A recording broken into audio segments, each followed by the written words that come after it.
put you in there to be me. No, you're not. I'm taking care of you. You Everyone are. else's camera You're started. awesome. Yes. Do not interpret yet. We were talking about a short story that was entitled All Summer in a Day. Do you remember that? Well, we're going to discuss that today. We're going to talk about it. And after we do that, I'm going to give you a piece of informational text about a planet. And you can probably guess what planet it's going to be about because it's parallel to our story. And you're going to do a close read on that informational text, okay? We talked about close reads before. Do you remember when we read The Bracelet and we had an informational text on Pearl Harbor, and you had to do a close read on that, which is different than doing just reading it normally, okay? So you're going to do a close read on the informational text on a Venus sky show, right? After you do your close read, we're going to discuss it.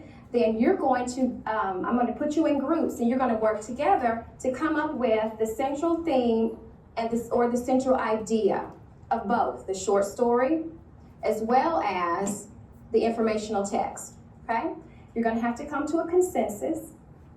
Not only give me what you think the central idea is, but also using supporting details, okay? Details from the text to support what you think the central idea of your piece is, okay? Now, someone tell me some facts from All Summer in a Day. What are some facts that you remember from the story? Who can give me a fact? Ellie. It was about a little girl who lived on Venus, and it had been raining for 7 years, and she was hoping that the sun would come out. Okay, what is some more information? What is another fact from All Summer in a Day? Bria. Another fact from All Summer in a Day was there was a girl named Margaret, and she used to live on Earth, but her family moved to Venus, and she told her classmates that the sun was going to come out every 7 years. Okay, all right. What else?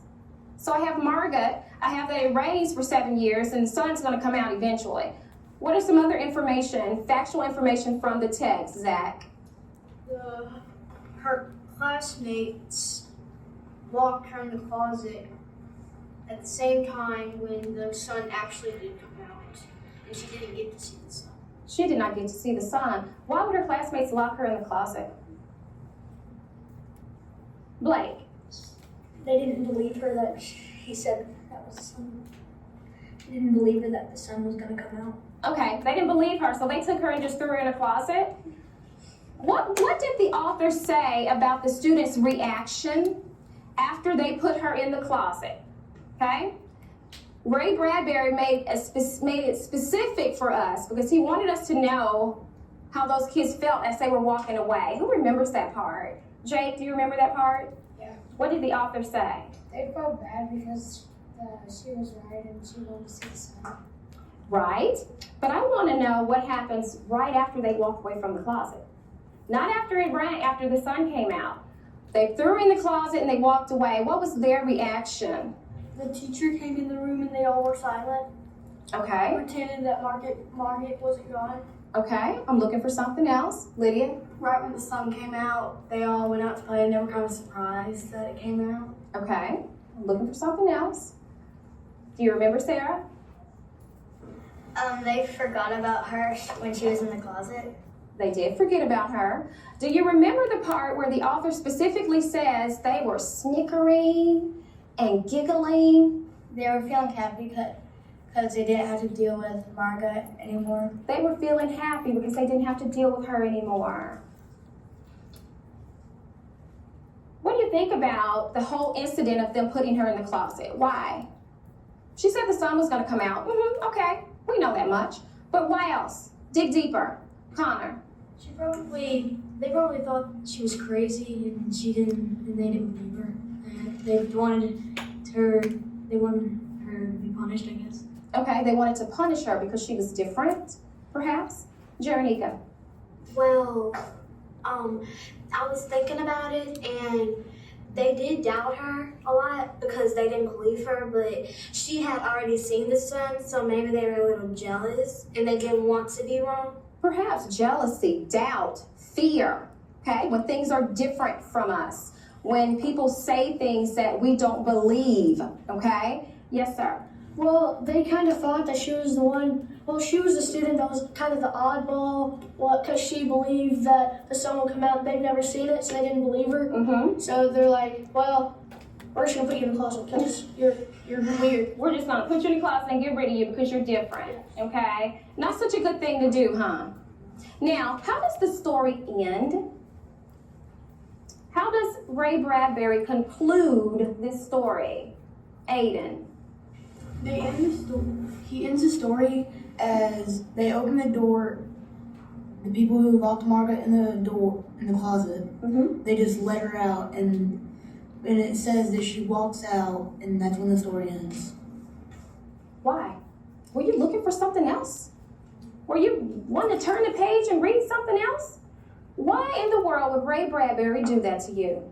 Camo. He wanted to make us think of an inference. He wanted to make you infer, perhaps. What do you think happened next? Okay? Perhaps create your own ending to the story. Okay, does anybody know that word that he left you on? There's a word. At the end of the story, he left you what is called, Sarah? In suspense. In suspense, something else. He left you hanging. Okay, you ever heard of cliffhangers in good movies that you watch? Okay, that's what he did. Okay, to kind of force your brain to make an inference, to keep the story going. Okay, now I want you to keep in mind everything that we've just talked about. Okay, because now I want you to shift your gears because you're going to read an article about, guess what planet? Venus. So smart. All right, now while you're reading this, I want you to annotate as you read, okay? What do I mean by annotate as you read? Bria. What you mean is you want us to point out the facts or stuff that we don't know and kind of circle it. And you want us to kind of think over what it's talking about or try to figure out what it's trying to say. Very good, very well said. Janelle, you have something to add? And you also taking notes, things that you think may be important for you to know throughout the passage, and you're also writing down questions that you may have. Very good. When you annotate as you do a close read, this is a skill that you will definitely use in your upper grades, high school, and especially college, okay? So as you read the text, if you come across a word that you're unfamiliar with, circle it, underline it, draw an arrow to it. Or if you come across a phrase that you're unfamiliar with, something that you think is very important, questions that you may have, you're going to annotate as you read. Now, this piece of text is front and back, okay? I want you to do a close read on this piece of text right now. Okay? You have any questions?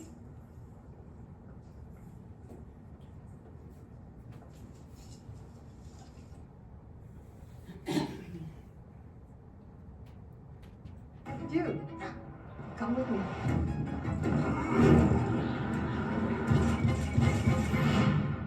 So when you read nonfiction, it really gives you more information and stuff. Nonfiction is really sometimes stuff that really happens in life. Mm-hmm.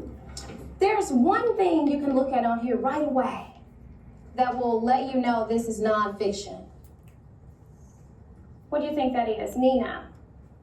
The date. Very good, Nina. Now let's look at just the first paragraph of this. Now this incident really occurred, as you found out as you read through this text. The rare event will be visible in the late afternoon on Tuesday in the Western Hemisphere, or Wednesday morning in the Eastern Hemisphere. Now this was written on June the 4th, 2012, okay? Now, in front of you, you have a half sheet of paper that has the different hemispheres on it. I want you to label that Western, Eastern, Northern, and Southern hemispheres. If you need help from your neighbor, you may ask them for help. I want you to label that for me right now. Now, Venus would have been visible, the transit of Venus would have been visible to us because we're in which hemisphere? We're where? The Western Hemisphere, okay? Now, go back to the text. It is a show you likely have never seen before and will never see again. It is called the Transit of Venus. Transit means to pass through or across. During Venus's upcoming transit, the planet will appear to be a little black dot drifting slowly across the face of the sun. It's a spectacle that won't happen again for another 105 years. Is there anyone in here that watched this phenomenon? 1, 2. Very good, okay? A lot of people didn't know about this, okay? It was very, very important, though, to some people, and especially scientists. The event is so unique that museums and schools around the world are holding Venus viewing parties for those who want to see the sun with a temporary beauty mark. Even astronauts aboard the International Space Station are planning to watch the event. Anything silhouetted on the sun looks interesting, says Anthony Cook, an astronomer at the Griffin Observatory in Los Angeles, California. Seeing Venus is extremely rare. Yes, ma'am. I wanted to ask, what does silhouetted mean? What does silhouetted mean? What do you think silhouette means? Nina? Silhouette means like a shadow or something. Does that help, Lydia? Very nice. Tell your peer thank you. Thank you.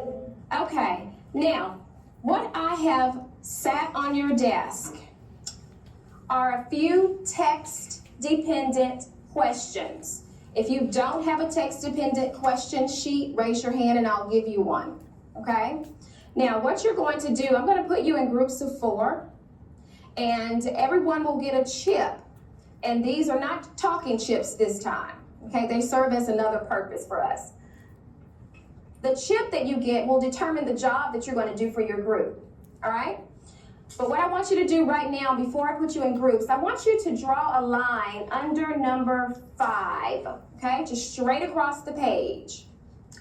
Now, when you look at these text-dependent questions, why are they called text-dependent?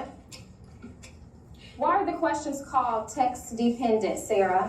They're called text-dependent questions because you can find the answers in the text. You find the answers in the text, not something that we think of. That's just a great idea, or something that sounds good as the answer. You go back to the text and find your information, okay? Now, you're going to be doing questions 1 through 5.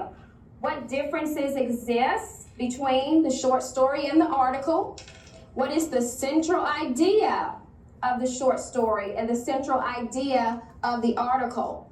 What is the significance of this article? Why is it so significant? What does the author mean when he uses the words rare and observatory in this particular text? We've already identified the hemispheres, and if we had watched Venus transit the sun, which day would we have seen it? Okay? Now, you're going to get a chip. If you get a red chip, you're going to be the group leader. Okay? Now, the group leader has a very important job. Group leader, your job is to make sure that your group is on task.